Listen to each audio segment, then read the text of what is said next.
Throughout the year, the Advanced Imaging and VR Societies hold events here in Los Angeles honoring some of the world's greatest filmmakers. This year, the Society presented its annual Harold Lloyd Award for directing to Jon Favreau. In all of his roles, from acting in hit movies like Swingers and TV shows like Seinfeld, to directing and producing Iron Man, to directing last year's Jungle Book, Jon Favreau brings intelligence, wit, and warmth to his work. His latest passion is virtual reality, having created Gnomes and Goblins in VR. Here is Jon's acceptance speech from our award show.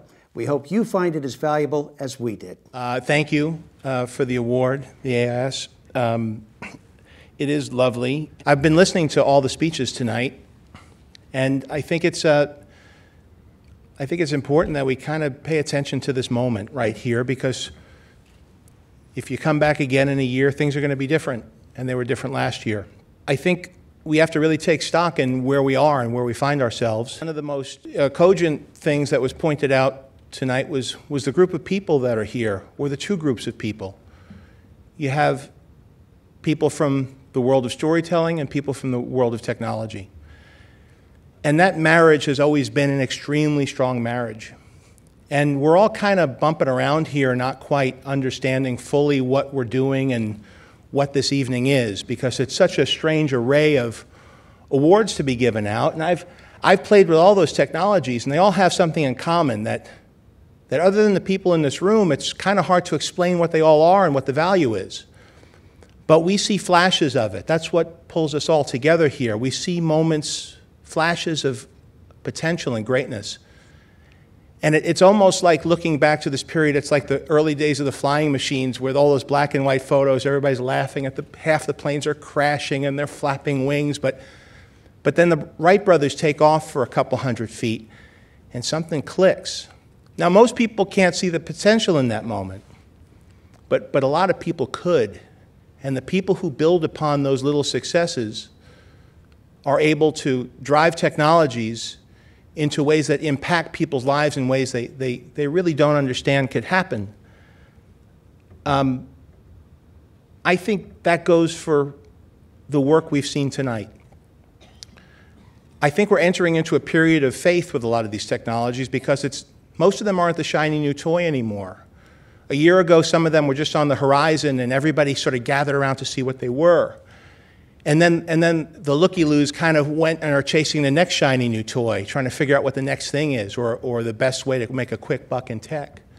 And there's a big brain drain because the smart people get pulled into all different areas.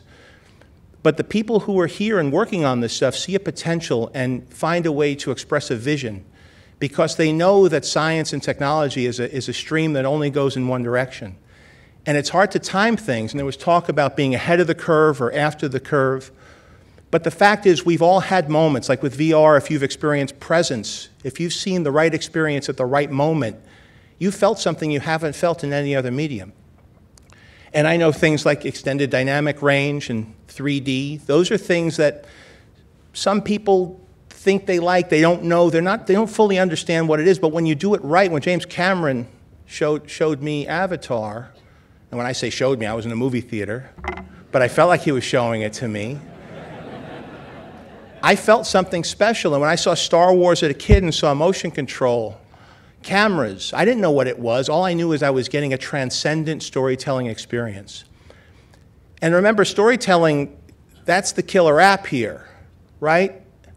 That's what multiplane, you could explain that to people, what that parallax and perspective is. They don't understand really. They kind of do.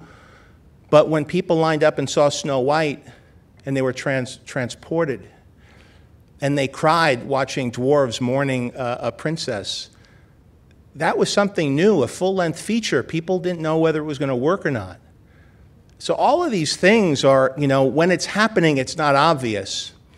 And I think it's wonderful that these awards are being given out. You people are the people that should be getting them, because you rely upon a certain faith that you have that this is going to lead to something wonderful and everybody benefits from it. And so to be grouped with Harold Lloyd, who My film school was going to the New Beverly, going to the Aero Theater, watching the silent movie theater. When I first moved here, about the time that I did do swingers, I would watch any silent movie, especially the comedies. You know, if you're a painter, you go, you see the old masters. You go to the museum. If you're a filmmaker, you got to watch those old comedies. And if you look at Elf, you'll see the work of Harold Lloyd, you'll see the work of Buster Keaton, you'll see all the comedy things that Victoria was talking about up there with Iron Man. That all comes from, you know, looking at the classics.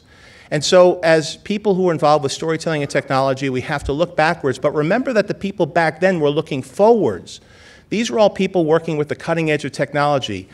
You know, you look at Safety Last, that's forced perspective. They were measuring cameras and figuring out how to make it look like the clock was hanging over, I think, Broadway or downtown Los Angeles. And they were coming up with ways to use technology to make the storytelling more impactful. And when you have that impactful storytelling, then the people get the technology. So I encourage all of you, as was said before, to meet people. There are people in here I've worked with on Elf, I work with Iron Man, Jungle Book, Gnomes and Goblins. But the two groups of people that are here, the filmmakers and the people who are in tech, we both have the same strategy. We don't know how to get there, but we kind of have a vision for a lighthouse that we're pointing to, and we know if we put enough dedicated, smart people together and throw enough cycles at something, these problems are going to be solved and we'll push through. And so both of these disciplines require faith, the faith of knowing that if you throw your all into something and that you share a common vision, and that vision might change over time as you discover new tools and new techniques, but it will lead to the next mountaintop, and the next generation will be able to stand there and move things forward. So I want to thank all of you for inviting me in for this lovely award and for recognizing me at this point in my career. Thank you very much. The Close-Up is produced by the Advanced Imaging and VR Societies in Hollywood and is powered by Barco.